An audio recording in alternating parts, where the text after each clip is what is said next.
संज्ञार्थम शोध प्रतिष्ठान द्वारा आयोजित भारत नेपाल संबंध और नाथपंथ विषय पर इस व्याख्यान में आप सभी का स्वागत है। सर्वप्रथम मैं संज्ञार्थम शोध प्रतिष्ठान को इस बात के लिए हार्दिक आभार व्यक्त करता हूं कि उन्होंने अद्यतन विषय पर भारत नेपाल की जो वर्तमान परिस्थितियां हैं उसको लेकर के और उसमें भारत के किसी एक पंथ या एक संप्रदाय या किसी एक आस्था की भूमिका क्या हो सकती है, ऐसे विषय पर उन्होंने इस व्याख्यान के लिए मुझे आमंत्रित किया है। इस प्रतिष्ठान के कर्ता धर्ता डॉक्टर राकेश जी का भी मैं हार्दिक कृतज्ञ हूँ कि उन्होंने मुझे यह अवसर उपलब्ध कराया है। भारत नेपाल संबंध और नाथपंथ इस विषय पर के दो हिस्से हैं। एक हिस्सा भारत नेपाल संबंध है, इसका मैं बहुत अधिकृत विशेषज्ञ नहीं हूँ। दूसरा हिस्सा नाथपंथ है। नाथपंथ हमारी रुचि का विषय है। नाथपंथ की सर्वोच्च पीठ श्री गोरक्षनाथ मंदिर से जुड़े होने के नाते इस पीठ के तमाम ऐसे प्रकाशन का कार्य देखने के कारण स्वाभाविक रूप से नाथपंथ मेरे अध्ययन का विषय रहा है, मेरी रुचि का विषय है। इन दोनों को फिर भी जोड़ते हुए मैं प्रयास करूंगा कि नाथपंथ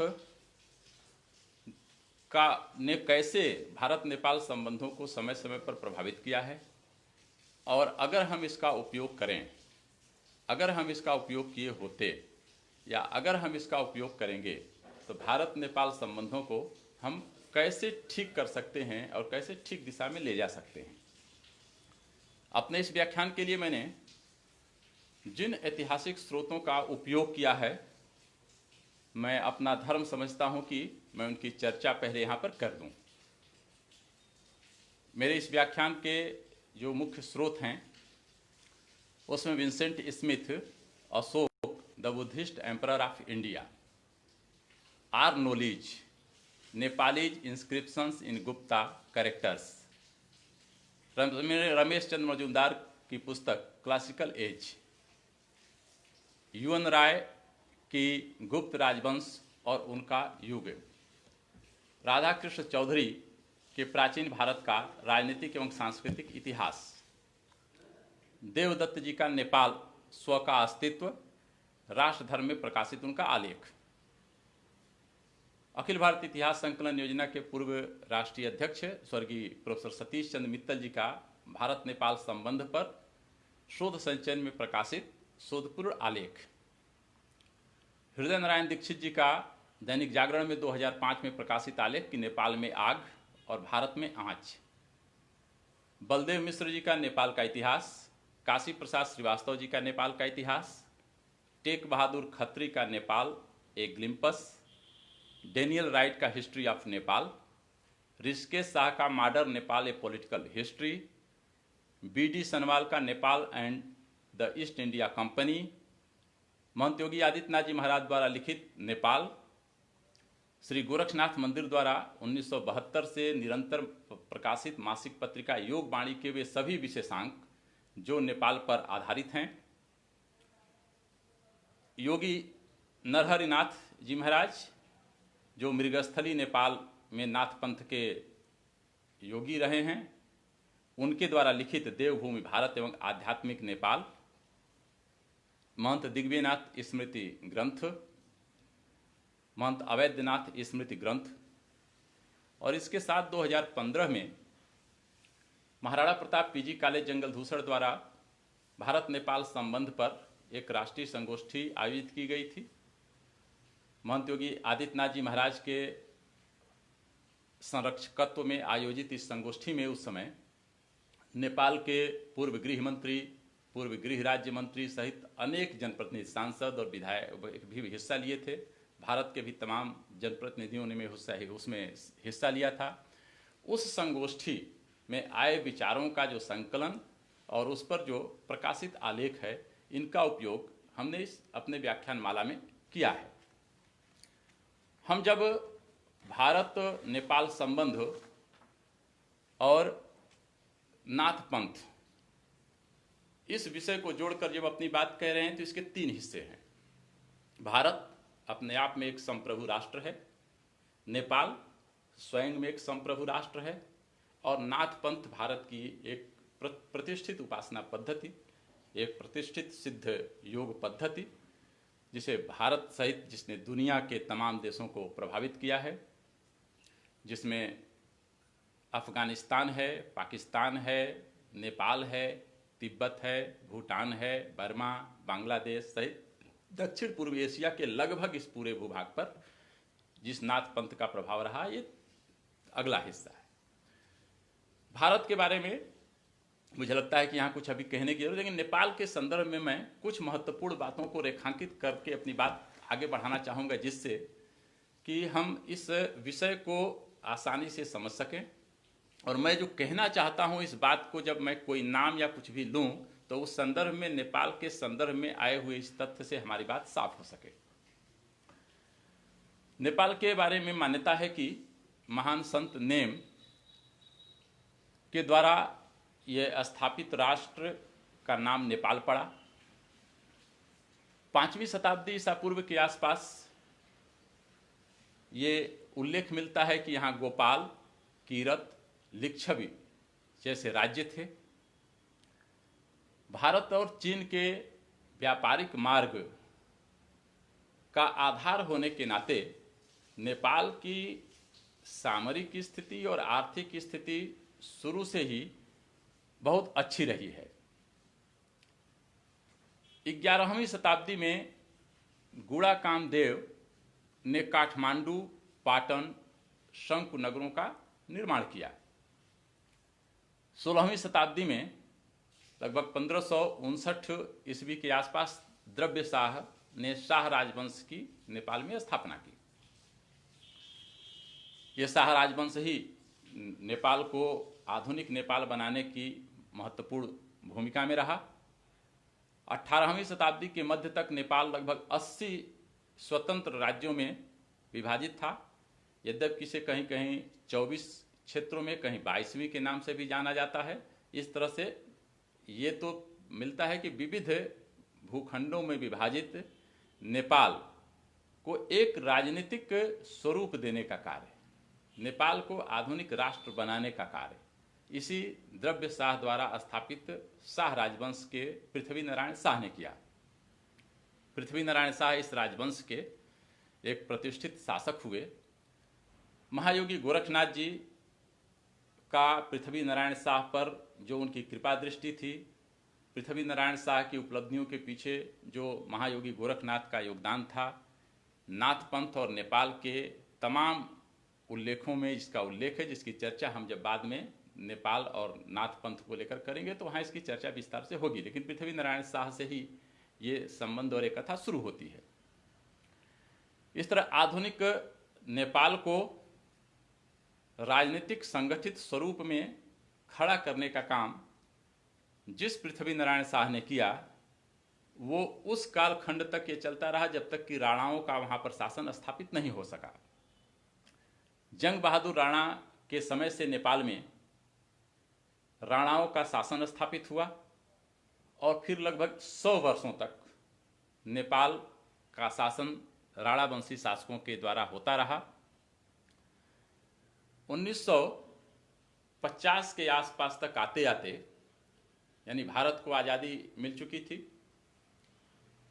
भारत के आज़ाद होते होते चूंकि नेपाल और उसके पहले नेपाल और ब्रिटिश संबंध थे, अब नेपाल और भारत संबंध था। इस आधार पर जो बदली हुई परिस्थितियां थी, उन बदली हुई परिस्थितियों में एक नए प्रकार की स्थिति उत्पन्न हुई और वो हम नेपाल का इतिहास यदि पढ़ें तो वो बहुत महत्वपूर्ण घटनाक्रम है, जिसमें भारत की भूमिका, नेपाल का चीन के साथ संवाद, यानी जो परिस्थितियां कमोबेश आज तक भारत नेपाल को लेकर के बनी हुई हैं, यानी ये कह सकते हैं कि भारत नेपाल और चीन को लेकर के भारत नेपाल के संबंधों पर जो असर आज तक दिखता है, ये 1950 के आसपास भी था और उस समय की वो परिस्थिति को भी भारत ने बड़ी समझदारी पूर्वक कूटनीतिक ढंग से उसको हल किया और महाराजाधिराज त्रिभुवन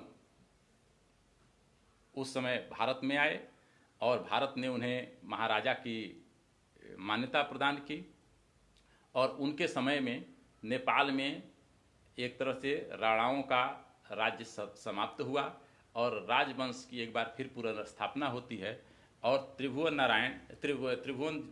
महाराजाधिराज त्रिभुवन के पास महाराजा महेंद्र शाह उनके उत्तराधिकारी हुए।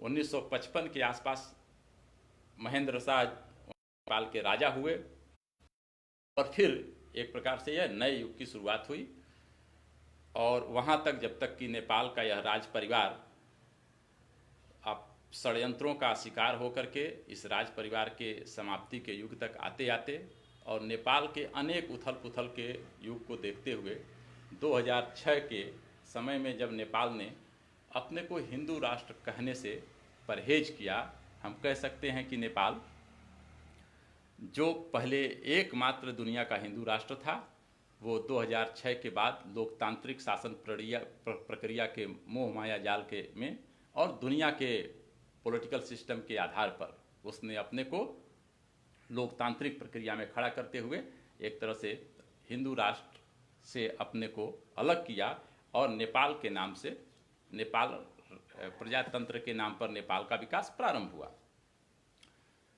अब इसका नेपाल की ये संक्षिप्त पृष्ठभूमि केवल हमने इसलिए की है कि इसमें शाह राजवंश, राणा राजवंश, महाराजाधिराज त्रिभुवन, महाराजा महेंद्र और उसके आगे का राज परिवार, उसके बाद नेपाल की बदली हुई परिस्थितियाँ, इन परिस्थितियों को संक्षेप में अगर हम थोड़ा सा ध्यान रहेगा तो जो आगे नाथ पंथ को लेकर के मैं अपनी बात कह पाऊंगा उसे जोड़ने में, आप सबको जोड़ने और सुनने में आसानी होगी।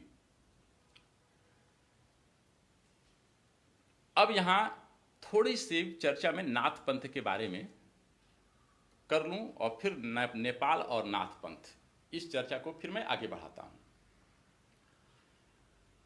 हम में से बहुत सारे लोग नाथ पंथ को के बारे में जानते हैं, नाथ पंथ को सुने हैं, लेकिन नाथ पंथ के प्रवर्तक महायोगी गोरखनाथ ने भारत में जिस सामाजिक और आध्यात्मिक क्रांति का बीजारोपण किया, जिन परिस्थितियों ने महायोगी गोरखनाथ को जन्म दिया, जिन परिस्थितियों में महायोगी गोरखनाथ इस धरती पर अभ्युदित हुए, वे वही परिस्थितियां हैं जो परिस्थितियां किसी भी महापुरुष के आने के लिए अनिवार्य शर्त बनाती हैं।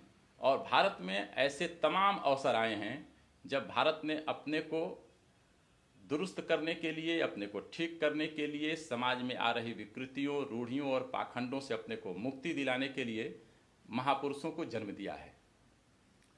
महात्मा बुद्ध, महावीर जैन उसी की कड़ी हैं, आदि शंकराचार्य उसी की कड़ी हैं और महायोगी गोरखनाथ भी उसी की कड़ी हैं। उस विश्व को मानवता का संदेश देने वाले उस महायोगी गोरखनाथ, उनके गुरु महायोगी मच्छिंद्रनाथ और उनके द्वारा स्थापित नाथ पंथ के योगियों की वह परंपरा जिसने भारत के सामाजिक, भारत के स्वतंत्रता के आंदोलन, भारत के राजनीतिक परिवेश में अपनी महत्वपूर्ण भूमिका निभाई है, उसका हमारे भारत के अकादमिक क्षेत्र में उल्लेख नाम मात्र का हुआ। यानी हिंदी साहित्य को छोड़ दें, जहां आदि कवि होने के नाते महायोगी गोरखनाथ को महत्व मिला, हिंदी साहित्य के कुछ विद्वानों को छोड़ करके और कुछ जो स्वांतः सुखाए दुनिया के विद्वान और भारत के विद्वानों ने महायोगी गोरखनाथ और नाथ पंथ पर काम किया, उनको छोड़ दें तो भारत के अकादमिक जगत में नाथ पंथ को वह स्थान नहीं मिल सका जिसका वो हकदार था। और इसलिए भारत के सामाजिक परिवर्तन का इतिहास, भारत में धर्म और अध्यात्म का इतिहास, भारत के सामाजिक राजनीतिक परिवर्तन में धर्म और अध्यात्म की समग्र भूमिका का मूल्यांकन हम कभी ठीक से नहीं कर पाए, क्योंकि जगह जगह, यह केवल नाथ पंथ के साथ हुआ ऐसा नहीं है, यह केवल महायोगी गोरखनाथ के साथ हुआ ऐसा नहीं, भारत में जन्म लिए लगभग उन सभी ऋषि परंपराओं के साथ, उन सभी धार्मिक परंपराओं के साथ, उन सभी आध्यात्मिक क्रांतिकारी परंपराओं के साथ ये अकादमिक क्षेत्र ने अन्याय किया, जिसका शिकार नाथ पंथ भी हुआ। लेकिन महायोगी गोरखनाथ का अपना प्रभाव था कि भारत में गांव की गली से लेकर के और महलों तक भारत का कोई ऐसा क्षेत्र नहीं होगा, कोई ऐसा प्रांत नहीं होगा, कोई ऐसी भाषा नहीं होगी जिसमें गोरखनाथ और नाथ पंथ के उल्लेख न मिलते हों, उनकी कहानियां न मिलती हों, उनके बारे में चर्चाएं न मिलती हों। और केवल यही नहीं, जैसा कि मैंने शुरू में भी कहा कि लगभग दक्षिण पूर्व एशिया के इस पूरे परिभाग में नाथ पंथ ने जो प्रभाव पैदा किया, उस प्रभाव के कारण समाज में आज तक नाथ पंथ की वह परंपरा सुनिश्चित है।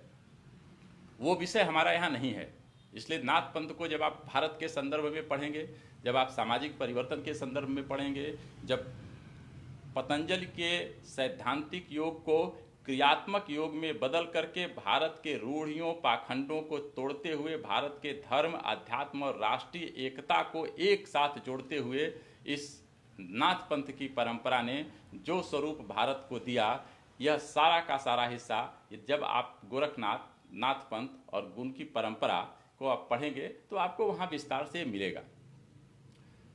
मैं यहाँ केवल इतना उल्लेख करना चाहता हूँ जिसका भारत नेपाल संबंध में भी नाथ पंथ का महत्व है, कि नाथ पंथ और नाथ पंथ के इस महायोगी ने अपने योग और अध्यात्म के साथ समाज और राष्ट्र को वैसे ही महत्वपूर्ण स्थान दिया जैसे महत्वपूर्ण स्थान भारत की ऋषि परंपरा में प्राप्त रहा है। यानी वैदिक युग से लेकर के और अब तक भारत की हर ऋषि परंपरा को आप देखेंगे तो उसने राष्ट्रीयता को अपने साथ जोड़ा है। भारत की कोई धार्मिक धारा, भारत की कोई आध्यात्मिक धारा, भारत में पैदा हुई कोई पांथिक धारा राष्ट्र और समाज से अलग नहीं दिखेगी, वो उसका हिस्सा दिखेगी। और जब जब राष्ट्र और उनमें चुनाव करना होगा तो राष्ट्र ऊपर दिखेगा, जब जब समाज और उनमें चुनाव करना होगा तो समाज ऊपर दिखेगा। ये नाथ पंथ के साथ भी है। नाथ पंथ के इस महायोगी ने भी इस मूल तत्व को अपने साथ जोड़ा और इसलिए नाथ पंथ के योगियों की तब से चल करके और अब तक की जो परंपरा है वो राष्ट्रीयता को प्रमुख मानने वाली परंपरा है, राष्ट्र के साथ धर्म और आध्यात्म को एकाकार करने वाली परंपरा है, भारतीय संस्कृति और भारतीय समाज और भारत की धार्मिक परंपरा को एक रूप में खड़ा करने वाली परंपरा है। इस संदर्भ में जब आप नाथ पंथ और नाथ पंथ के योगियों का प्रयत्न और उनके क्रियाकलाप जब हम देखेंगे तो हमको लगेगा कि वे केवल भारत को, यानी वे केवल योग कर रहे थे ऐसा नहीं है, वे केवल किसी धार्मिक परंपरा के उपासक थे ऐसा नहीं, केवल वो मजहबी कानून बना रहे थे ऐसा नहीं। उन्होंने भारत में जब सामाजिक परिवर्तन कर रहे थे तो भारत की कोई ऋषियों के लिए कोई एक ऐसी भौगोलिक सीमा नहीं है कि भारत के बाहर वो किसी लोक कल्याण के पथ पर न चल सकते हों। इसलिए इन भारत की ऋषि परंपराओं ने अपनी भौगोलिक सीमाओं के बाहर भौगोलिक सीमाओं का अतिक्रमण किया, लेकिन राज्य के रूप में नहीं, अपने लोक कल्याण के रूप में। और लोक कल्याण के रूप में ये अतिक्रमण करने वाले नाथ पंथ के इन महायोगियों का केंद्र बिंदु, उनकी तपस्या का भी केंद्र बिंदु नेपाल रहा है। यद्यपि दो परिस्थितियां थी कि नेपाल के संदर्भ में हम नाथ पंथ के योगियों की चर्चा जहां भारत नेपाल संबंध करें हम वहां कर लें, या मुझे लगता है कि नाथ पंथ की चर्चा हम कर रहे हैं तो यहीं पर उसको कर लें और फिर वहां संदर्भ आने पर हम उस बात को यहां से जोड़ लेंगे। तो मैंने इस हिस्से को पहले चुना है कि हम नाथ पंथ का नेपाल के साथ संबंध को यहाँ चर्चा कर लें तब के, और आधुनिक युग को वर्तमान समय में जब हम भारत नेपाल के संबंधों की चर्चा कर रहे होंगे तो वहाँ रेखांकित करके वहाँ से उसको जोड़ लेंगे। जब हम नेपाल का इतिहास पढ़ते हैं, जब नेपाल के लोगों को सुनते हैं, जब नेपाल के लोक जीवन में झांकते और देखते हैं, जब नेपाल के धार्मिक और आध्यात्मिक जीवन को समझने का प्रयत्न करते हैं, तब पता चलता है कि नेपाल के गांव-गांव में, नेपाल के गली गली में, नेपाल के हर व्यक्ति के जीवन में महायोगी गोरखनाथ, मच्छिंद्रनाथ और नाथ पंथ का अद्भुत प्रभाव है, अद्वितीय प्रभाव है। यानी जितनी नाथ पंथ के बारे में कथाएं, जितनी लोकोक्तियाँ, जितने लोक प्रचलित कथाएं भारत में प्रचलित हैं, नेपाल में ठीक इतनी ही आपको दिखेंगी। और उसकी कुछ चर्चा मैं केवल संदर्भ के लिए यहाँ कर रहा हूँ, सबकी चर्चा करना तो संभव नहीं है। नेपाल में आज भी मच्छिंद्र यात्रा उत्सव मनाया जाता है। ये वर्तमान समय भी, आप नेपाल कभी जाएं, काठमांडू से लगभग 30-35 किलोमीटर की दूरी पर वो क्षेत्र है जहाँ से ये यात्रा निकलती है। काठमांडू होते हुए पूरे नेपाल में ये यात्रा का उत्सव मनाया जाता है। इसे मच्छिंद्र यात्रा उत्सव कहते हैं। आप इस मत्स्येंद्र यात्रा उत्सव के संदर्भ में थोड़ा नेपाल के लोगों से बातचीत करिए, इसके बारे में नेपाल का साहित्य देखिए, नेपाल में प्रचलित कथाएं समझिए। तो जो कथा का सारांश है, क्योंकि ये कई रूपों में कथाएं मिलती हैं, अलग अलग क्षेत्रों में अलग अलग तरह से कुछ परिवर्तन के साथ, लेकिन जो कथा का सार संक्षेप है, जो मूल तत्व है, उसको मैं संक्षेप में एक बार मैं चर्चा करता हूं कि नेपाल और नाथ पंथ के जो परंपराएं हैं, जहां यह उल्लेख मिलता है, उसमें कहा गया कि मच्छिंद्रनाथ का समकालीन, जिस समय मच्छिंद्रनाथ जी नेपाल के आसपास भ्रमण कर रहे थे, अपनी तपस्या कर रहे थे, बड़ी संख्या में वहां मच्छिंद्रनाथ जी के और गोरखनाथ जी के शिष्य थे। इनके समकालीन राजा नरेंद्र देव हुए हैं। उनके द्वारा उल्लेख मिलता है कि कुछ क्षेत्र की जनता पर, वो जनता के को पीड़ित करने जैसे कुछ कार्य हो रहे थे। जनता अपनी इस पीड़ा को लेकर के मच्छिंद्रनाथ के पास पहुंचती है, उस योगी से कहती है। मच्छिंद्रनाथ इससे अप्रसन्न होते हैं और इस बात की सूचना महायोगी गोरखनाथ को मिलती है, गोरखनाथ को देते हैं। मच्छिंद्रनाथ जी एक जगह तपस्या में बैठते हैं, महायोगी गोरखनाथ जी भी काठमांडू में मृगस्थली पर तपस्यारत होते हैं। अब मृगस्थली, आप काठमांडू में पशुपतिनाथ जी का मंदिर हम में से सबको पता है। पशुपतिनाथ जी के मंदिर के अंदर से ही उस पहाड़ी पर सीढ़ी जाती है। हम में से जो लोग नहीं जानते वो पशुपतिनाथ जी का दर्शन करके वापस आते हैं। कभी आपको अवसर मिले तो आप थोड़ा वहाँ पूछिए किसी से, और पशुपतिनाथ जी के मंदिर से ही जो पहाड़ी दिख रही है उसमें पूछिए कि मृगस्थली की पहाड़ी कौन सी है। उस मृगस्थली की पहाड़ी की ओर चढ़ने का प्रयत्न है, तो जैसे ही आप उस पहाड़ी के शीर्ष पर पहुँचेंगे, ऊपर पहुँचेंगे, एक बड़े भूभाग में गोरखनाथ जी का मंदिर है। उसमें करीब दर्जनों मंदिर हैं। वो सभी मंदिर प्राचीन हैं, बहुत पुराने। तमाम मंदिर तो खंडहर के रूप में परिवर्तित हो गए, लेकिन अभी भी मुख्य मंदिर जो गोरखनाथ जी का है, वहाँ गोरखनाथ जी की पूजा होती है।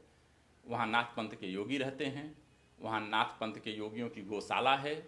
आज भी वो पूरे नाथ पंथ के परंपरा के अनुसार वहाँ महायोगी गोरखनाथ के योगियों की महंत परंपरा चल रही है। महंत नरहरिनाथ जी, जिनका जिक्र मैं स्रोत में कर रहा था, वो वहाँ के पहले महंत थे, अब वो इस दुनिया में नहीं हैं। उनके उत्तराधिकारी और शिष्य इस समय वहाँ महंत हैं और वो वहाँ का कार्य देख रहे हैं।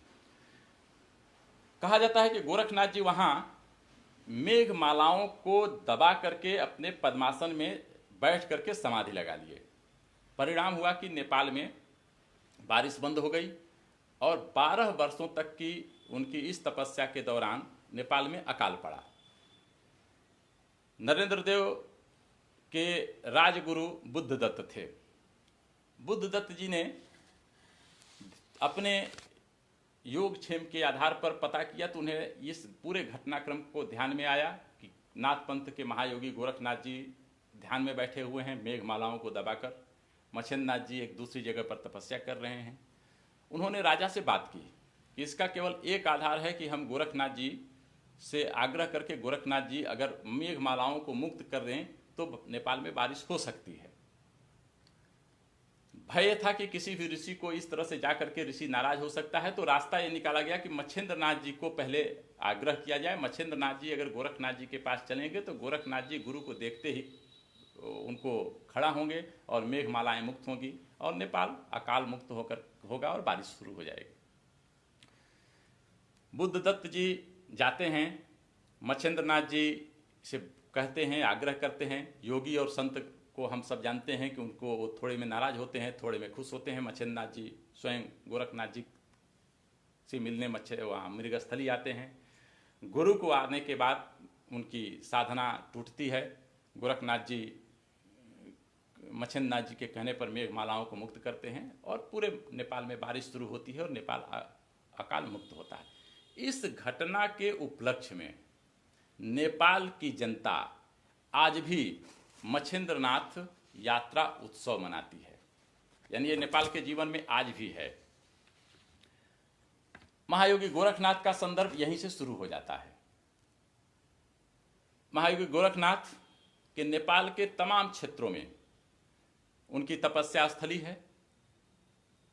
पूरे नेपाल में नाथ पंथ के उन्होंने भक्त बनाए, नाथ पंथ में योगियों की परंपरा शुरू की और इसी के साथ जो महत्वपूर्ण घटना, दो घटनाएं हैं जिससे नेपाल का राजनीतिक परिदृश्य जुड़ता है, उसका उल्लेख केवल यहाँ मैं संक्षेप में करना चाहूँगा कि द्रव्यशाह जब छोटे थे तो उनके पिता और माता ने उन्हें गायों को चराने का कार्य सौंपा था। द्रव्यशाह जी सेवा भाव से गो सेवा करते थे, गायों को ले जाते थे, चराते थे। गो सेवा करते हुए ही उन्हें वन में महायोगी गोरखनाथ जी के दर्शन होते हैं। महायोगी गोरखनाथ जी द्रव्यशाह को कि गो सेवा की भक्ति से प्रसन्न होते हैं। द्रव्यशाह गोरखनाथ जी से चमत्कृत होते हैं, दोनों के बीच संवाद होता है और गोरखनाथ जी उन्हें आशीर्वाद देते हैं कि तुम नेपाल के में तुम्हारा राजवंश अत्यंत प्रतिष्ठा प्राप्त करेगा और नेपाल को विकास के शिखर तक पहुंचाने में यह राजवंश सफल होगा। द्रव्यशाह उसके बाद राजा होते हैं और राजा होने के बाद शाह राजवंश की पूरी परंपरा शुरू हो जाती है। इसके लगभग 2 शताब्दियों बाद, यानी 18वीं शताब्दी में उसी राजवंश में पृथ्वी नारायण शाह होते हैं। पृथ्वी नारायण शाह भी की भेंट होती है एक गुफा में गोरखनाथ जी से। गोरखनाथ जी को पृथ्वीनाथ शाह भी छोटे बच्चे हैं, देखकर चमत्कृत होते हैं, प्रभावित होते हैं। गोरखनाथ जी समझते हैं कि पृथ्वी नारायण शाह उसी राजवंश के हैं जो राजवंश उसके प्रताप से नेपाल को के उन्नति में कार्य कर रहा है। गोरखनाथ जी पृथ्वी नारायण शाह से कहते हैं कि जाओ अपनी माँ से दही मांग करके लाओ। पृथ्वी नारायण शाह दही लेकर के आते हैं। गोरखनाथ जी दही को पीते हैं और पृथ्वी नारायण शाह से कहते हैं कि अंजलि बनाओ और उनकी अंजलि में पूरी दही उड़ेल देते हैं। और पृथ्वी नारायण शाह यानी युवा से एक युवा मैंने बच्चा क्या कहेंगे, एक युवा राजकुमार से ये कहना कि इसे तुम पी जाओ। पृथ्वी नारायण शाह की हिम्मत छूट जाती है और उनकी अंजलि खुल जाती है और पूरा दही उनके पैरों पर गिरता है। गोरखनाथ जी पृथ्वी नारायण शाह से कहते हैं कि यदि तुमने यह प्रसाद पी लिया होता तो तुम चक्रवर्ती सम्राट होते।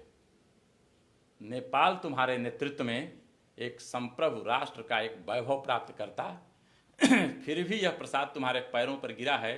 इसलिए जितने भूमि को तुम जीतना चाहोगे, जहाँ जहाँ तुम्हारे कदम पड़ेंगे, वह राज्य तुम्हारे क्षेत्र के अंतर्गत होता जाएगा। पृथ्वी नारायण शाह को उसके बाद पूरे नेपाल को एकीकृत करने का श्रेय प्राप्त होता है। ये इतिहास में तथ्य है। जब वो युद्ध के लिए तैयार होते हैं तो फिर दूसरी कथाएं आती हैं, दूसरा उल्लेख मिलता है। ये सब चूंकि इस पर अभी शोध हो रहे हैं, इस पर अभी अकादमिक क्षेत्र के काम, इसलिए हम अभी लोक कथाओं से ही इन बातों को उठा रहे हैं। लेकिन ये नेपाल में प्रचलित लोक कथाएं हैं, नाथ पंथ के परंपरा में प्रचलित लोक कथाएं हैं, नेपाल के जनजीवन में प्रचलित ये लोक कथाएं हैं। दूसरा उल्लेख फिर आता है कि जब पृथ्वीनाथ शाह राजा होने के बाद इस परिस्थिति में तैयार होते हैं विजय के लिए, तो गोरखनाथ जी का एक बार फिर उन्हें दर्शन प्राप्त होता है। और गोरखनाथ जी का जब उन्हें दर्शन प्राप्त होता है तो गोरखनाथ जी उन्हें एक कटार भेंट में देते हैं। इसके चित्र भी प्रकाशित हैं, यह उल्लेख भी जगह जगह मिलता है। तो गोरखनाथ जी ने जो कटार दी थी, माना जाता है, नाथ पंथ की परंपराएं और नेपाल की लोक कथाएं ये बताती हैं कि उस कटार के आधार पर पृथ्वी नारायण शाह ने पूरे नेपाल को एकीकृत किया, 24वीं और 22वीं प्रांतों का एकीकरण किया और एक संप्रभु नेपाल राष्ट्र की स्थापना की, जो आधुनिक नेपाल के रूप में जाना जाने लगा और एक शक्तिशाली राष्ट्र के रूप में स्थापित हुआ। महायोगी गोरखनाथ और नेपाल के साथ इन संबंधों का उल्लेख अनेक नेपाल के लोक कथाओं में है और नेपाल के परंपराओं में है। जब हम नेपाल की परंपराओं की बात कहते हैं तो अब नेपाल की कुछ परंपराएं हैं जिनका जिक्र मैं यहां करना चाहूंगा। नेपाल का राज परिवार आज भी, पहले भी यानी शाहराज पर, जब से शाह राजवंश चले, द्रव्य शाह से लेकर के और अब तक, महायोगी गोरखनाथ को अपना राजगुरु मानता है, अपना धर्म गुरु मानता है। आज भी गोरखनाथ वो राज परिवार के धर्मगुरु हैं। जब तक शाह परिवार, शाह राजवंश नेपाल की सत्ता में था, जब तक नेपाल में राजशाही कायम थी, तब तक महायोगी गोरखनाथ नेपाल के राष्ट्र गुरु के पद पर अभिषिक्त थे। नेपाल महायोगी गोरखनाथ को अपना राष्ट्र गुरु मानता रहा है।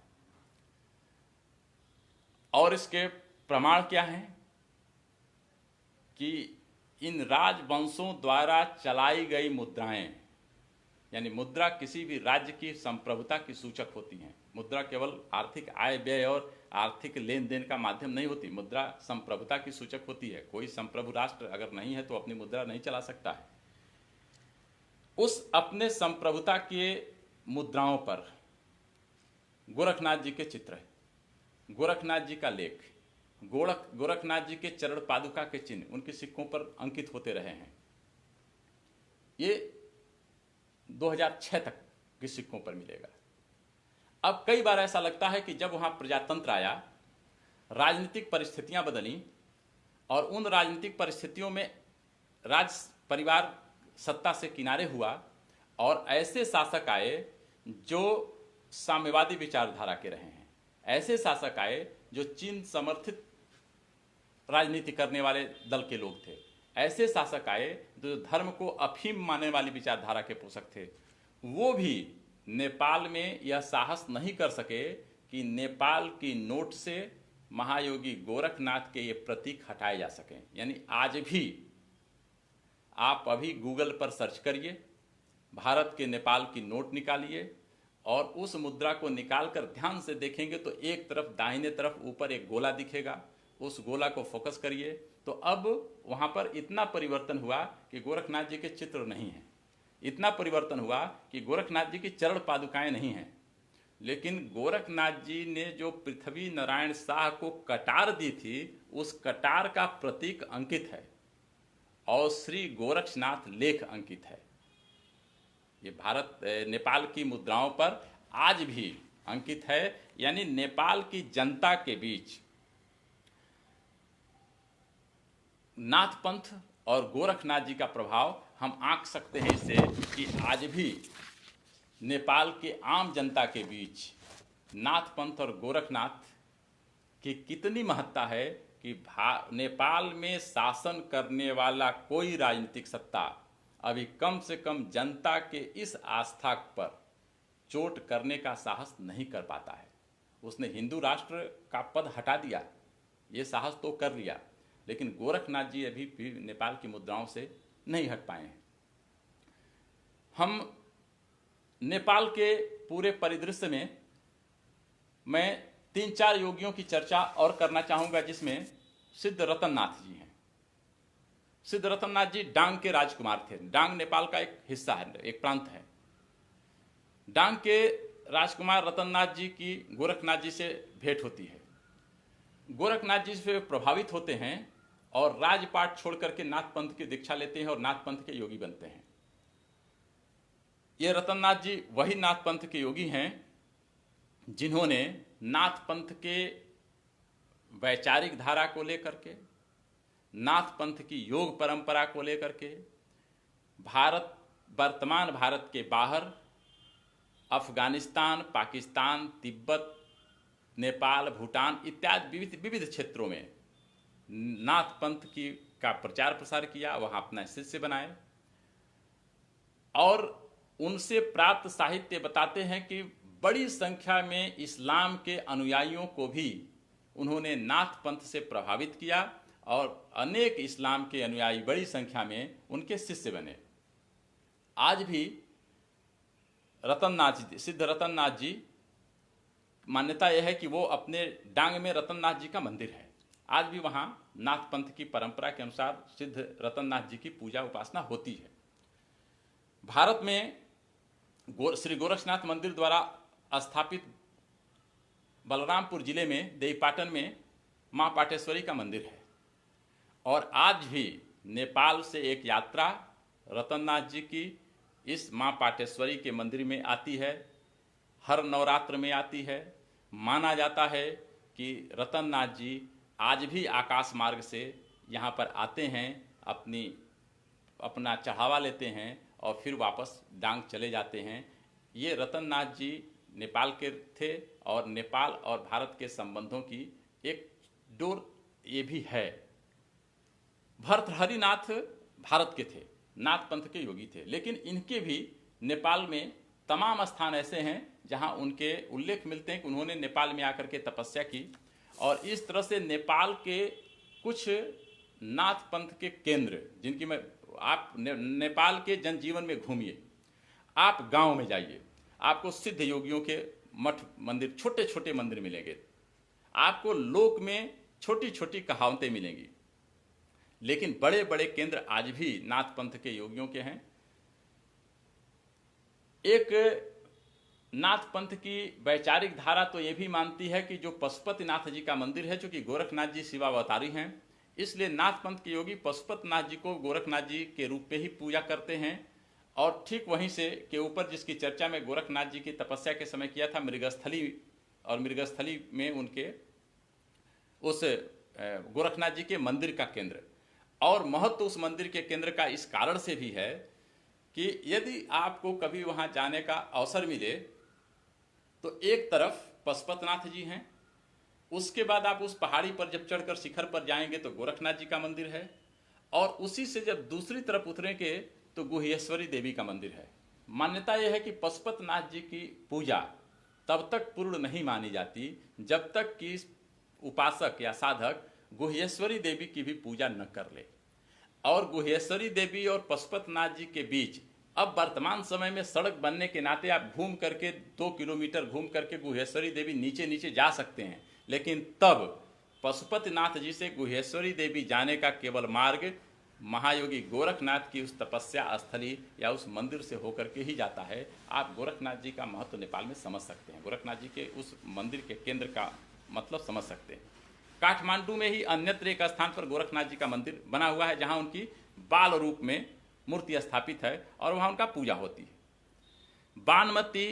बागमती गंगा के किनारे मच्छिंद्रनाथ जी का मंदिर स्थापित है, यानी वहां मच्छिंद्रनाथ जी की मूर्ति है, मच्छिंद्रनाथ जी का मंदिर है, मच्छिंद्रनाथ जी की पूजा होती है। हम मृगस्थली को कई जगह सिद्धस्थली भी कहते हुए हम उल्लेख देखते हैं, शायद उसका उल्लेख यही इसलिए होता हो कि वो सिद्ध होने के नाते उनका उस स्थान का नाम पड़ा हो। हम काठमांडू में थापा पाथैली स्थान पर नाथ योगियों का एक बहुत बड़ा केंद्र है। काठमांडू का जो काल भैरव मंदिर और सरवरी कोट का जो रतननाथ मंदिर है, ये नाथ पंथ के योगियों का तीर्थ है, यानी नाथ पंथ के योगी इसे अपना तीर्थस्थल मानते हैं। वहाँ बड़ी संख्या में नाथ पंथ के योगी जाते हैं, अपनी पूजा उपासना करते हैं। मृगस्थली के ही निकट जो गणेश स्थान है, यह भी नाथ पंथ के योगियों का एक महत्वपूर्ण मठ है। कांतिपुर में तुलजा मंदिर है, यानी यह नीलवती, श्रीलवती और पूर्णवती के संगम पर यह कैलाश नाम की एक सुंदर चोटी है और उस चोटी के ऊपर माना जाता है कि मच्छिंद्रनाथ जी, गोरखनाथ जी और दंडपाणि के चरण कमल विराजमान हैं। और इस स्थान पर आज भी द्वादश वार्षिक गोरक्ष कुंभ मेला लगता है। यानी कि भारत में तो गोरक्ष कुंभ मेला नहीं लगता, लेकिन 12 वर्ष पर नेपाल में इस स्थान पर यानी कांतिपुर में आज भी गोरक्ष कुंभ आज भी आयोजित होता है। यहां से लगभग 90 किलोमीटर दूर सिंधु पंच नदी के संगम पर श्री सिद्ध किरण नामक नगर स्थित है, जहां भर्तहरिनाथ जी माना जाता है कि 12 वर्षों तक अपने सिद्ध समुदाय के साथ वहां रह करके तपस्या किए थे, विचार विमर्श किए थे। और उस पर्वत पर गोरखनाथ जी ने पहुंचकर अपने तपस्या के बल पर 84 सिद्धों के लिए 84 चौकियां बनाई थीं। ये सभी 84 चौकियां आज भी वहां प्राप्त होती हैं। इस क्षेत्र में स्थित सिद्ध गौ नामक स्थान, जहां महायोगी गोरखनाथ ने 12 वर्षों तक गौ सेवा की थी, उसी के आधार पर आज भी वह नाम गौ सेवा के नाम से ही प्रसिद्ध है। जखवा नामक ग्राम में भी श्री नाथ जी की पादुकाओं की पूजा उपासना के प्रमाण आज भी देखे जा सकते हैं। दांग में रतननाथ जी के मंदिर की हमने आपको चर्चा की है। नेपाल में एक बहुत प्रसिद्ध मंदिर है, हम सभी जानते हैं, कई बार वहां जाते भी हैं, वो मुक्तिनाथ जी का मंदिर है। ये लगभग तिब्बत चीन की सीमा पर 13,000 फीट की ऊंचाई पर स्थित है। मुक्तिनाथ धौलगिरी पर्वत के आंचल में है। यह स्थान हमेशा बर्फ से आच्छादित रहता है, केवल 4 महीने के लिए खुलता है। इसकी यात्रा बहुत दुर्गम है, यानी वहाँ सामान्य वाहन से आप नहीं जा सकते, वहाँ जाने की पूरी अलग व्यवस्था है। नाथ पंथ के योगी इस मुक्तिनाथ की उपासना और पूजा महायोगी गोरखनाथ के रूप में करते हैं। आप किसी भी देश और दुनिया के किसी भी नाथ पंथ के योगी से मिलेंगे तो बताएगा कि नेपाल के जो मुक्तिनाथ जी हैं वो महायोगी गोरखनाथ जी हैं और वो वहाँ की यात्रा करते रहते हैं। इस प्रकार नाथ पंथ से संबंधित बड़ी संख्या में नेपाल में हम नाथ पंथ के मठ, नाथ पंथ के मंदिर देख सकते हैं। यानी नाथ पंथ का नेपाल के संदर्भ में हमने इस प्रभाव को कुछ उदाहरणों के साथ, कुछ लोक कथाओं के साथ रेखांकित किया है। आप इस क्षेत्र में जितना जाएंगे उतना आपको विषय मिलेगा, जितना जाएंगे उतने तथ्य मिलेंगे और सभी के प्रमाण मिलते हैं। कम से कम हर जगह मंदिर हैं, हर जगह पीठ है, हर जगह नाथ पंथ के योगी हैं, हर जगह पूजा होती है। नेपाल की जनता आज भी उन सभी परंपराओं का वहन करती है। ये कहीं भी हम इन सबको पर जो अकादमिक क्षेत्र में काम किया जाना चाहिए था, जो अकादमिक क्षेत्र में इस पर शोध किए जाने चाहिए थे, जो अकादमिक क्षेत्र में इन सभी चीज़ों को लाया जाना चाहिए था, वो नहीं हुआ। और वो न होने का दुष्परिणाम भारत नेपाल संबंधों पर है, जिसकी चर्चा मैं आगे लेने वाला हूं। भारत में, नेपाल में एक गोरखा प्रांत भी है, गोरखा क्षेत्र है, गोरखा जाति है। और ये गोरखा जाति और गोरखा क्षेत्र ये गोरखनाथ जी के नाम पर है। जब भारत और नेपाल के संबंधों की चर्चा होगी तो वहां भी इसकी चर्चा की जाएगी, लेकिन संदर्भ बस मैं यहां केवल उल्लेख करना चाहूंगा कि भारत की सेना में गोरखा रेजिमेंट का जो स्थान है वो हम में से किसी से छिपा नहीं है। द्वितीय विश्व युद्ध में गोरखा रेजिमेंट की जो भूमिका थी, उस भूमिका के बाद ब्रिटिश शासकों ने गोरखा रेजिमेंट को प्रोत्साहित करने के लिए या उनके प्रति आभार व्यक्त करने के लिए जानना चाहा कि वो किसके पास जाएं इस रेजिमेंट के बारे में कहने के लिए, कहां आभार व्यक्त करने जाएं। मित्रों, जब अंग्रेज शासकों ने यह पता किया तो उन्हें पता चला कि इस गोरखा रेजिमेंट के उपासक महायोगी गोरखनाथ हैं और महायोगी गोरखनाथ की सर्वोच्च पीठ या मूल केंद्र गोरखपुर, भारत के गोरखपुर में स्थित श्री गोरखनाथ मंदिर है और उसके महंत महायोगी गोरखनाथ के प्रतिनिधि माने जाते हैं। आपको कभी अवसर मिले गोरखनाथ मंदिर से प्रकाशित, जो इधर प्रकाशित, पहले तो कभी प्रकाशित इधर जो हम लोगों ने प्रकाशित किया, उसमें इस फोटो को हम लोगों ने प्रकाशित किया है। वो फोटो आज भी गोरखनाथ मंदिर में उपस्थित है। जब महंत दिव्यनाथ जी महाराज, महंत अवैधनाथ जी महाराज उस समय उनके उत्तराधिकारी थे, महंत दिव्यनाथ जी से मिलने अंग्रेज शासक आए और उन्होंने गोरखा रेजिमेंट के इस विश्व युद्ध में उनके प्रति किए गए योगदान के प्रति आभार व्यक्त किया है। यानी कि गोरखा का संबंध महायोगी गोरखनाथ और गोरखनाथ मंदिर से है, ये अंग्रेज समझ पा रहे थे। हम भारत के लोगों ने समझने में कहीं गलती की है, जिसकी चर्चा मैं अभी थोड़े आगे संबंधों को लेकर के मैं कर रहा हूँ। ये भारत नेपाल और नेपाल में महायोगी गोरखनाथ की स्थिति है और नाथ पंथ की स्थिति है। अब हम यहाँ के बाद अब भारत नेपाल संबंध को लें। दो देशों के जो संबंध होते हैं उसके कई आधार होते हैं। उन आधारों में एक आधार, और उसी आधार पर यानी दो देशों के संबंधों के आधार पर ही लगभग हर देश की विदेश नीति बनती है।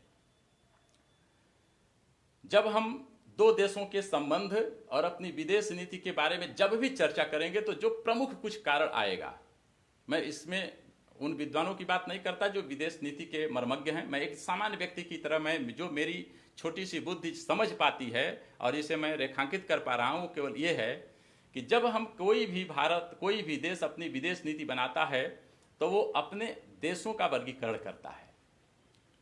तो एक तो पड़ोसी देश उसके होंगे, दूसरा उसके प्रतिस्पर्धी देश होंगे। कई बार पड़ोसी देश भी प्रतिस्पर्धी होते हैं और कई बार पड़ोसी देशों में वो स्थिति नहीं होती, इसलिए प्रतिस्पर्धी थोड़े अगल बगल का होता है, यानी पड़ोसी के पड़ोस का भी प्रतिस्पर्धी होता है। और तीसरा वर्ग होता है जो दूरस्थ राज्य होते हैं, दूरस्थ देश होते हैं, जिनकी बहुत सीधी कोई भूमिका नहीं होती, लेकिन वो दुनिया की चौधराहट में, दुनिया में अपने स्थिति को देखते हुए अपने महत्व को स्थापित करने के चक्कर कई बार दो देशों के बीच में घुसने का प्रयत्न करते हैं। ऐसे दूरस्थ या मध्यस्थ, इसको अगर आपको ठीक से समझना हो तो भारत में कौटिल्य से बेहतर इसकी समीक्षा किसी ने नहीं की है।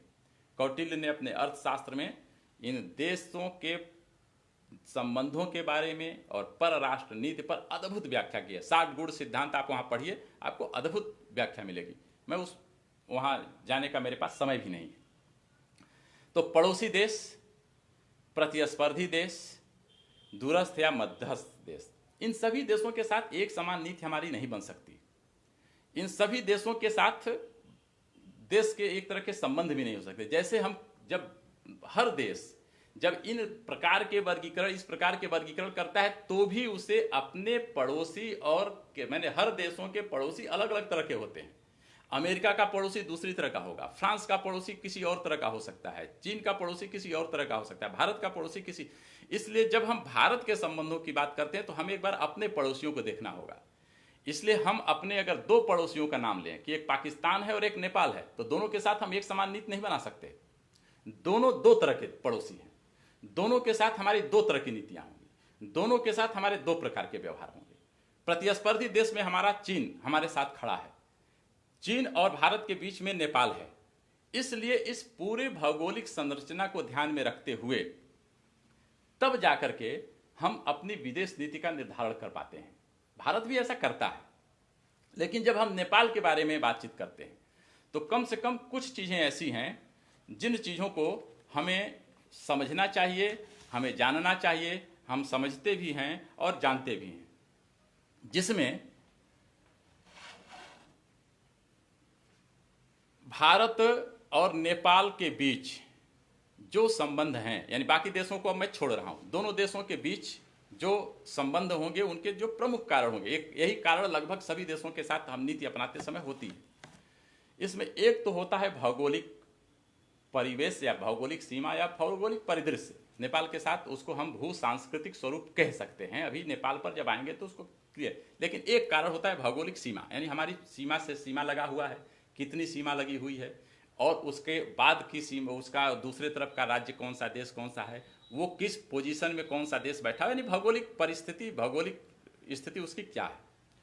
दूसरा होता है कि पारस्परिक लाभ हानि हमारे क्या हैं, हमारे हित अहित क्या हैं। दो देशों के बीच नीति बनाते समय ये एक महत्वपूर्ण कारण होता है।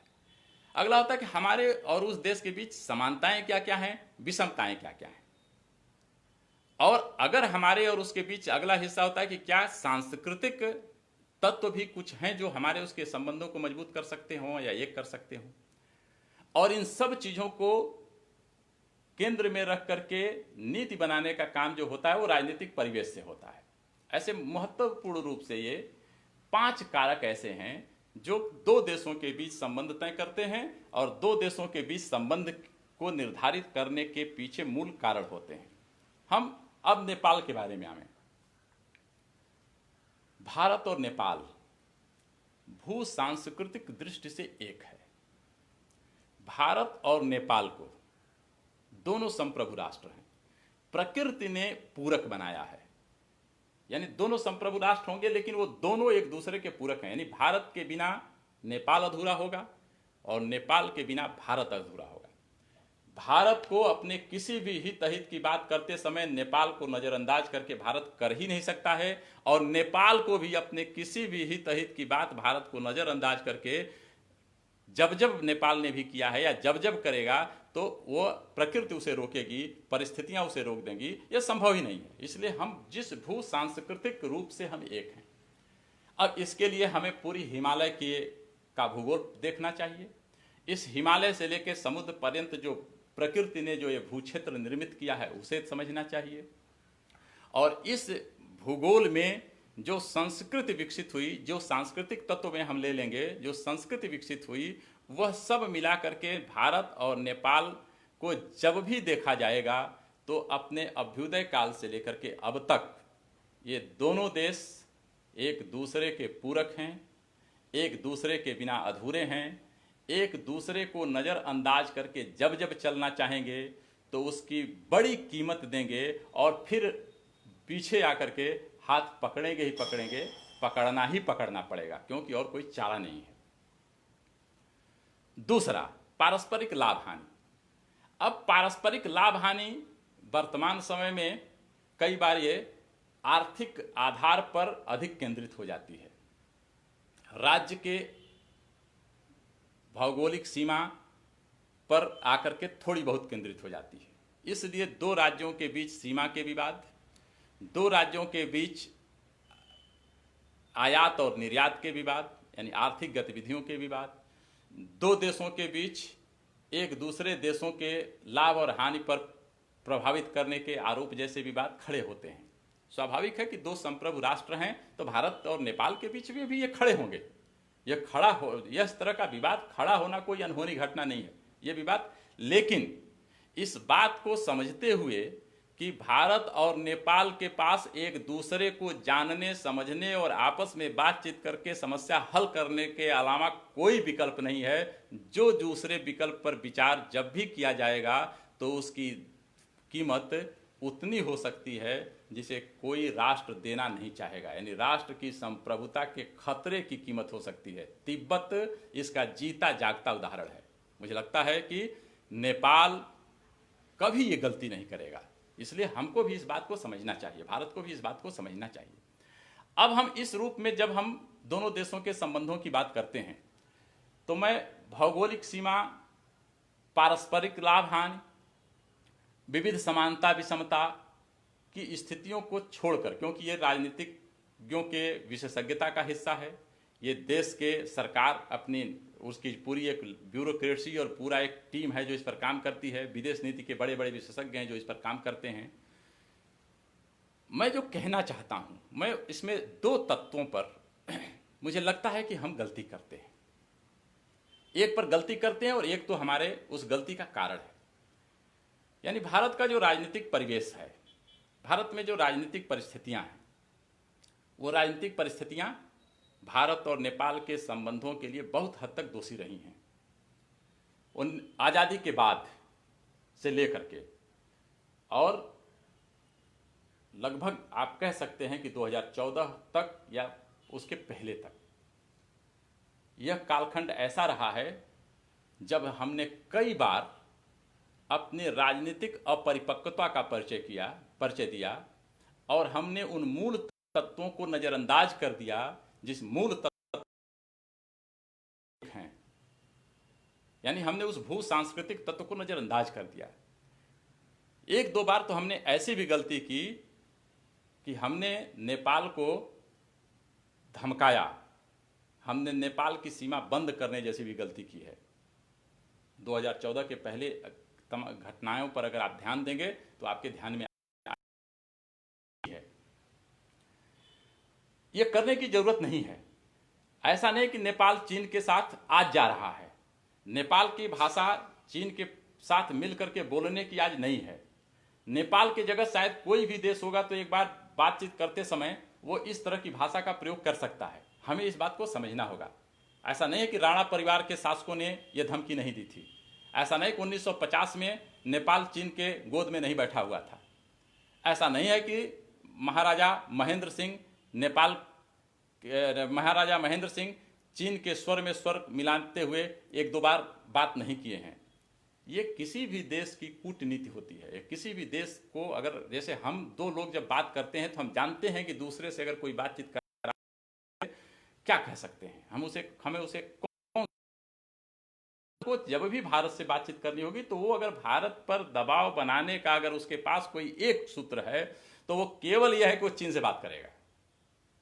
यही वो सूत्र है जिस सूत्र को नेपाल बार बार प्रयोग करता है। हमको ये समझना चाहिए कि नेपाल यह बातचीत करना चाहता है, वो हमसे कुछ लेना चाहता है, वो हमारे साथ समझौता करना चाहता है, तो हम इसे किस सीमा तक उसकी इस बात को समझते हुए, लेकिन संवेदनाओं के साथ इस बात को समझते और समझाते हुए, इस बात को मानते हुए कि कभी भी भारत और नेपाल दो अलग अलग नहीं रह सकते, दोनों एक दूसरे के बिना अधूरे हैं। और नेपाल चीन के बल पर, वह नेपाल स्वयं भी जानता है कि कभी अस्तित्व नहीं बनाए रख सकता है। वो जब भी चीन के गोद में बैठेगा तो नेपाल, ऐसा नहीं है कि वो तिब्बत का इतिहास नहीं पढ़ा है, वो जानता है कि जब वो गोद में बैठेगा तो जो नेपाल संप्रभु राष्ट्र है वो चीन का हिस्सा बनेगा। वो तभी तक संप्रभु राष्ट्र है जब तक वो भारत के साथ है, क्योंकि भारत ने कभी सीमाओं के अतिक्रमण के लिए भारत की कभी नीति रही ही नहीं है। हमें इस बात को लेकिन वहाँ के जनता के बीच तक ले जाना पड़ेगा। हमने ईमानदारी से प्रयास नहीं किए। हमने अगर ईमानदारी से प्रयत्न किया होता तो हम धर्मनिरपेक्षता का जो चोंगा ओढ़ लिए आज़ादी के बाद, और धर्मनिरपेक्षता का चोंगा ओढ़ने के बाद हमने मान लिया कि हिंदुत्व कहना सांप्रदायिकता है, हिंदुत्व कहना धर्मनिरपेक्षता के विपरीत है, तो भारत का तो नुकसान हमने किया ही किया। 2014 तक हमने भारत नेपाल के रिश्तों के डोर को भी कमजोर किया, क्योंकि तब नेपाल जो हिंदू राष्ट्र था उसे लगता था कि भारत हिंदू राष्ट्र नहीं है, भारत एक धर्मनिरपेक्ष राष्ट्र है। कैसा धर्मनिरपेक्ष राष्ट्र है? जो हिंदुओं की चिंता नहीं करता, जो हिंदुओं के बारे में नहीं सोचता। वो नेपाल जो हिंदू राष्ट्र अपने को कहता है, वो आपके साथ किस डोर से बंधता? आपने 1950 में तो महंत दिग्विजयनाथ जी महाराज का सहयोग लिया। जब महाराजा त्रिभुवन को भारत लाना था और महाराजा त्रिभुवन का उपयोग भारत के पक्ष में करना था, तब तो आपने गोरक्षपीठ के पीठाधीश्वर महंत दिग्विजयनाथ जी का उपयोग किया। लेकिन उसके बाद इस पीठ का उपयोग भारत सरकार को जिस ढंग से करना चाहिए था, भारत सरकार ने नहीं किया। यदि भारत सरकार ने हिंदुत्व और नाथ पंथ के इस परंपरा को समझते हुए भारत और नेपाल के इस धार्मिक और आध्यात्मिक रिश्ते को समझ करके अगर उसने अपने नीति का निर्धारण किया होता, तो नेपाल और भारत के बीच जो जनता की दूरी बनी वो दूरी नहीं बनती, और नेपाल का राजनीतिक परिवेश चाहे जो करता, नेपाल के जनता का स्वर वही होता जो भारत की जनता का स्वर है। नेपाल की जनता का स्वर वही होता जो हिंदुत्व का स्वर है। नेपाल की जनता का स्वर वही होता जो नाथ पंथ के योगियों का स्वर है। नेपाल के जनता का स्वर वही होता जो गोरखपुर में स्थित श्री गोरक्षपीठ का स्वर होता। और कभी भी ये सभी स्वर भारत नेपाल के संबंधों को मजबूत करने के स्वर होते, एकाकार करने के स्वर होते, एक करने के स्वर होते। हमने एक गलती की, हमने धर्मनिरपेक्षता के नाम पर तमाशा किया। हमने भारत का भी नुकसान किया, नेपाल का भी नुकसान किया। भारत नेपाल के बीच एक लंबी खाई पैदा होने दी और केवल राजनीतिक स्तर पर बातचीत करते रहे, केवल राजनीति के स्तर पर अपने पारस्परिक लाभ और हानि के आधार पर बातचीत करते रहे। परिणाम यह हुआ कि भारत नेपाल में शासन करने वाली जो सत्ता थी उसका स्वर तो हमेशा वही रहेगा जो नेपाल के हित में दिखेगा। वो बार बार हमको बताएगा कि वो चीन के साथ चला जाएगा, लेकिन नेपाल की जनता का स्वर तो हम अपने साथ रख सकते हैं।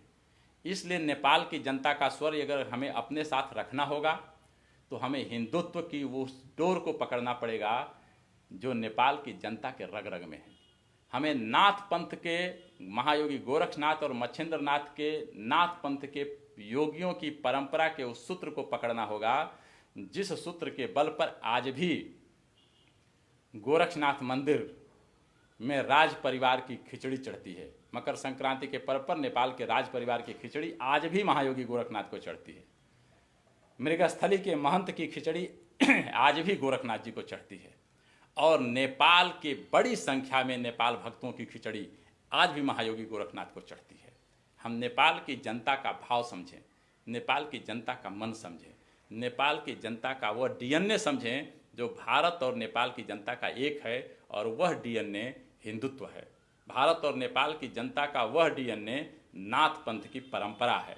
और अगर हम इस डीएनए को समझते हुए यदि हम यह नीति बनाएं और यदि हम काम करें तो भारत और नेपाल के बीच कम से कम दोनों देश के जनता का संबंध तो इतना प्रगाढ़ हो जाएगा कि नेपाल के जनता के विपरीत या जनता के मानस के विपरीत वैसे ही कोई साहस नेपाल का शासक नहीं कर सकता जैसे भारत के वोटों की ताकत के बल पर भारत का कोई भी राजनीतिक भारत की जनता के विपरीत जाने का साहस नहीं करता है। और कई बार तो वोटों के लिए वो किसी सीमा तक गिरता है, तो कम से कम राष्ट्रीयता के स्तर पर वोटों का दबाव क्यों नहीं बनना चाहिए।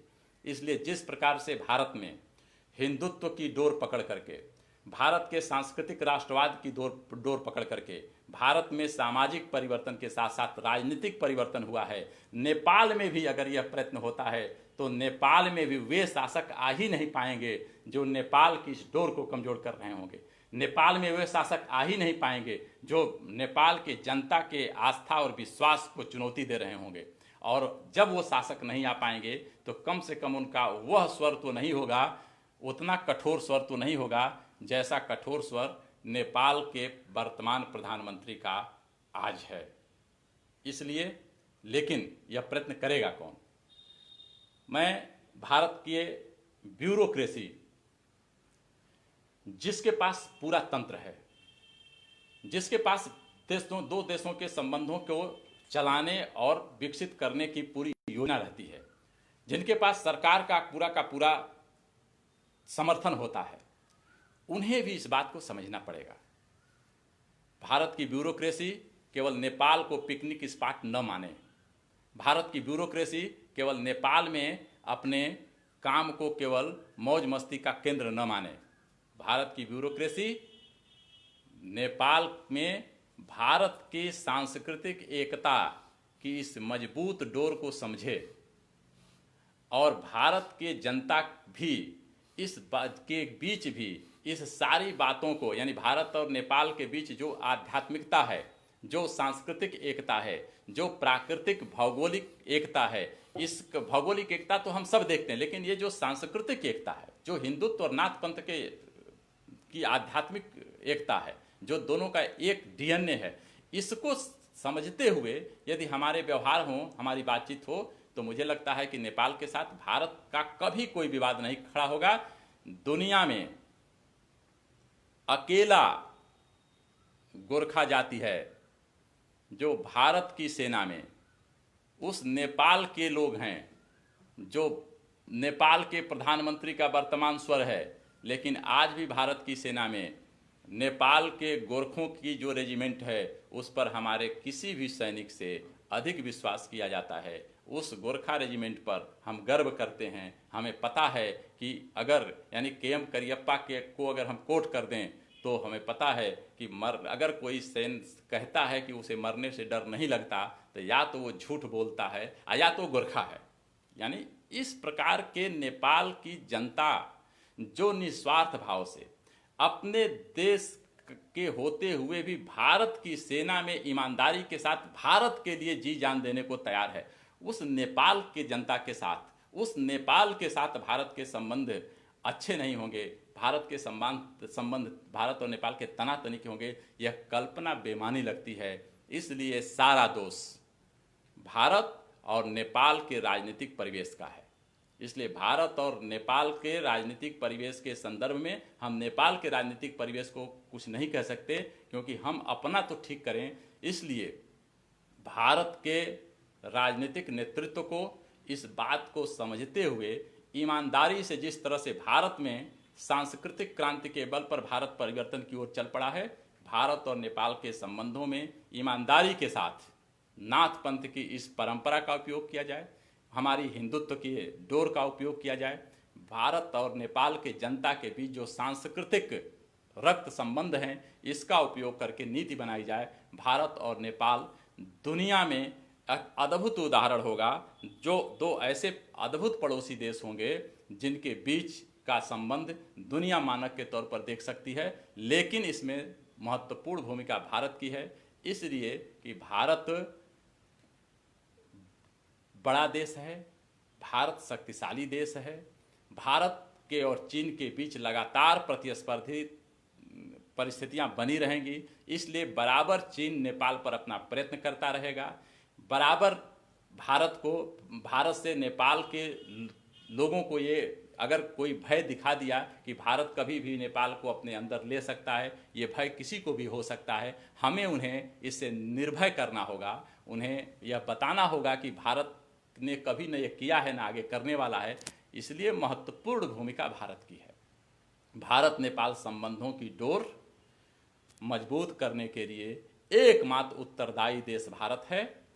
इसलिए भारत अपनी भूमिका सुनिश्चित करे और उसके बाद भारत और नेपाल के संबंधों को हम एक रास्ते पर ला सकते हैं। और इसलिए निष्कर्ष स्वरूप अगर हम इस पूरी बातचीत को कहना चाहें तो मुझे लगता है कि हमने धर्म, अध्यात्म और संस्कृति को जिसे गौड़ माना था उसे अब महत्वपूर्ण मान लेना चाहिए। नेपाल के साथ भावात्मक रूप से जोड़ने वाले रिश्तों के इन तत्वों को नज़रअंदाज अब नहीं किया जाना चाहिए।